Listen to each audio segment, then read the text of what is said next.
A conta atrás para San Xoán xa está en marcha, unha das celebracións máis agardadas do ano que moitas persoas asocian co inicio dunha época de descanso, festas e encontros ao aire libre.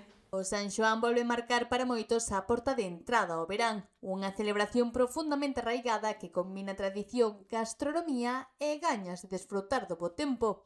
As sardiñadas continúan a ser unha das opcións favoritas para compartir esta noite tan especial en familia ou entre amizades. O día de San Juan vamos a facer unha sardiñada. E o día da festa, que é o 19, vamos a facer outra sardiñada.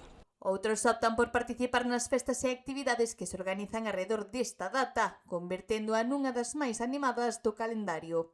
Pois principalmente de festa, bebendo, pero bueno, sobre todo pasando ben cos amigos e tal. Fuerita, barbacoa con los amigos, tal, y poco más. Pero bueno, que yo sé de la gente que es típico de ponerse a beber y locos perdidos.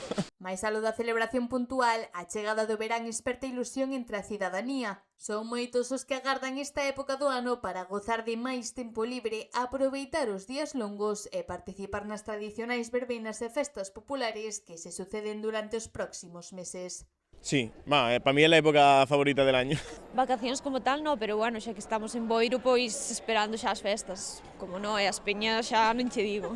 Mentres algunhas persoas prefiren pasar o verán no seu lugar de residencia, desfrutando das actividades locais e do ambiente festivo, outras xa teñen previstos desplazamentos e viaxes para aproveitar as vacacións. Sí. Eu paso no pueblo non, porque aquí sei onde teño que tomar un chiquito. Y a ver, me gustaría hacer un viajecillo en julio y tal, pero todavía no tengo claro qué viaje. Pero bueno, sí me gustaría hacer un viaje. En calquera caso, o sentimento é compartido. O verán chega cargado de expectativas e con esperados momentos de lecer, descanso e convivencia.